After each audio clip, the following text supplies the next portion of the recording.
Hi everybody, Stuart once again for the Aurora Life channel and welcome back. Today let's talk about mental health.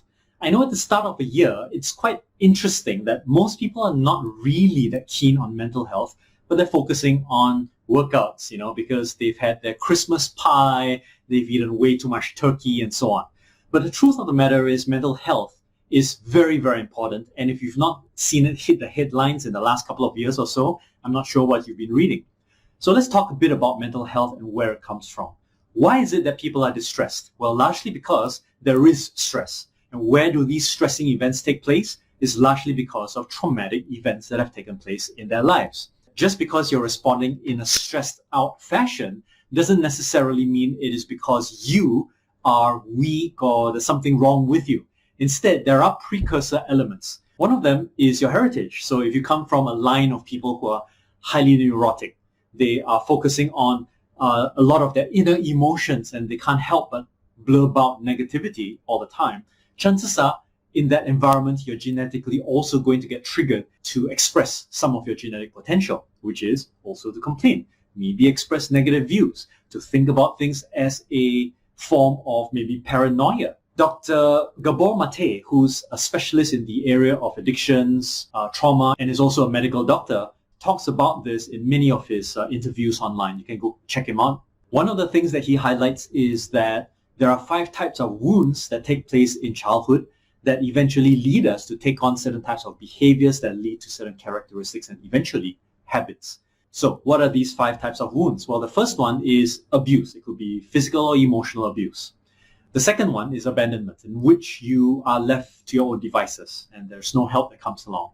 The third one is neglect, similar to abandonment, but people are there but treat you as just another transparent character. The fourth one is known as enmeshment, in which case you are involved as if you're an adult, even though you're a child, to, let's say, a single parent who pours out his or her burdens and expects you to deal with that, right? And some of these burdens may be secondhand, not so pleasant to hear, which leads to the fifth one, which is what I call vicarious trauma. In other words, you're observing the trauma and you're absorbing the effects of the trauma, even though you're not involved in that particular trauma itself as a victim.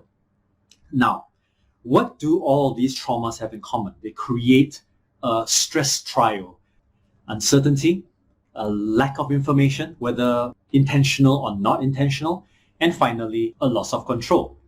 Now, all of these 3 elements spike your cortisol levels, amongst other things, within your neurochemical structure, and as a result, cause you to feel a little bit unwieldy.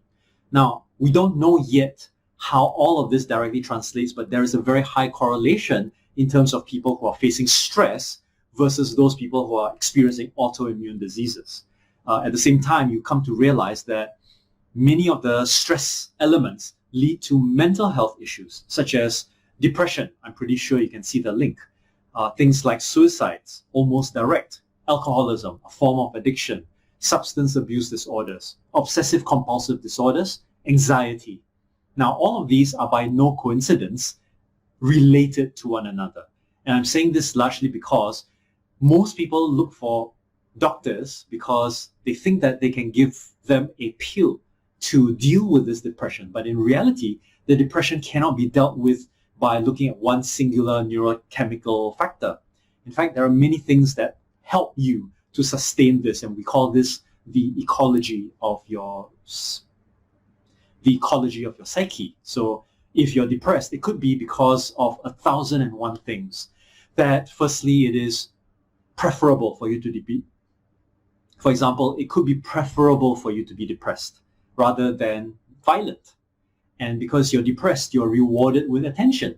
So that's a social element that's happening. The second thing is you maybe are taken care of by some kind of insurance monies, where if you went to see a psychiatrist, your problem is taken care of by that money and you get to spend that money, which also gives you a sense of control, right? Now, that is a soothing effect. And unfortunately, this soothing effect can become addictive in the long run. At the same time, you realize that these kinds of coping mechanisms are just on the surface. You need to dig real deep because those 5 sources of wounds that happen in childhood need to be revisited. In fact, if you just think of something that was somewhat traumatizing for you, if someone confronted you, someone gave you, if something unpleasant confronted you, the tendency for you to respond in a particular way is the kind of response that you respond in a trauma. So, for example, if you were driving down the road and someone cut into your lane very suddenly and you went into this fit of rage, maybe even fear and anxiety, it could probably be the reason why you get upset whenever people tend to present you with things which are somewhat life-threatening in your view. So as a result, you want to begin this journey of taking a look at what happens to you whenever you get confronted like that. This is not an easy task, and sometimes it's better to speak to a therapist rather than to just do it on your own. But with discernment work, you can gently move yourself through the tangled yarn of life, as I call it. So what does this mean? When you're experiencing trauma, what happens? You want to move away from it. You may want to find a reason to assimilate it. Like, for example, when people are angry at you, it seems like society accepts angry behavior from men than angry behavior from women, for example. So chances are you go into an addiction cycle because other guys are going, yeah, that was great, give him a sock in the face, break his arm, that's fine. And apparently violence is condoned. If you take a look at certain types of other acceptable behavior by society, like workaholism, you stay back until you're really tired, and then you go back home and you get a whole lot of flack from your family, and you try to justify it on the means of working for the family. But in reality, do you need to work for the family? Or is it just because you're comfortable working for the family? So a lot of all these require confrontation. There's no right or wrong answer, but there must be a question. The question, how did I get here, and how does this addiction help me with my trauma? Now, trauma is not just substance-based, right? It's not just drinking a whole bunch of Kool-Aid or alcohol, taking drugs, smoking weed and stuff like that. It's not just that. So according to Dr. Gabor Maté, the behavior is so soothing that it creates a neurochemical bonding to that behavior. And as a result, you keep going to it on a time-to-time basis. If it's unacceptable by society, of course, you get arrested. If it's acceptable in society, you tend to get rewarded by it. Like staying back and working all the time, you tend to get promotions, you get more money, you get more disposable income. But how about some other things? And you realize that that addiction in the long run screws up the rest of your ecology. In my case, one of my addictions was learning. Actually, it still is. I tend to go out and learn things just for the sake of doing it. But it's also part of my growth mindset. So sometimes I can justify it. Sometimes I get lost in learning by just simply diving into it like a security blanket. And unfortunately, this process of doing it over and over again, it seems like just what Stuart will do. But in reality, it takes a lot of time away from doing other things that are pertinent. So one of the things that I've discovered is I feel competent whenever I share what I learn. That's part of my profession. At the same time, I've come to recognize that sometimes learning and not applying is the greatest sin. So as you think about the things that you are addicted to, can you consider the knee-jerk reaction you had? And then ask yourself, why did you have that knee-jerk reaction? What did it serve you? And what was the purpose for it serving you? So in the case of my learning addiction, the reason why it serves me is because I get a sense of control. I get some praise. It's like, oh, Stuart knows so much. But at the same time, back then, when I was much younger, I was incompetent in my studies. It was only because I learned and I figured out how to learn, right? That I began to become a little bit more powerful academically. In reality, that didn't raise my IQ. I just got really book smart. Unfortunately, that also meant that I couldn't articulate my ideas. I could just jam a lot of information inside my head and not take action. Now, in my opinion, I think that is also another reason why downstream I can learn a lot, but I don't really apply what I learn. And that sometimes becomes a major issue, right? So if you think about the reason why it is appearing to you, maybe it makes you feel competent, like in my case. And because I feel more competent, I get accolades, I get some sense of power, control, and some kind of certainty. These needs are extremely important, and as a result, I tend to participate in that again. Likewise, you will do so for your own addictive behavior. It could be working out. I know some people who work out nonstop, and yes, they claim that they're not overtraining, but they're getting drained, and at the same time, they get frustrated that they're not looking better, even though they're not too bad. So the challenge here is for us to take the purpose of that, the value that is given to us, and then begin to open our eyes. So Carl Jung used this analogy. He talks about the darkness, the shadow, like a wave of dark water, right? And as long as you acknowledge that there are waves that are coming at you, then you can install the breakwaters that will prevent the waves from eroding you and taking you over. So it's important, therefore, for us to start looking and discerning all of these elements. What were those traumas? Can you go and take a look?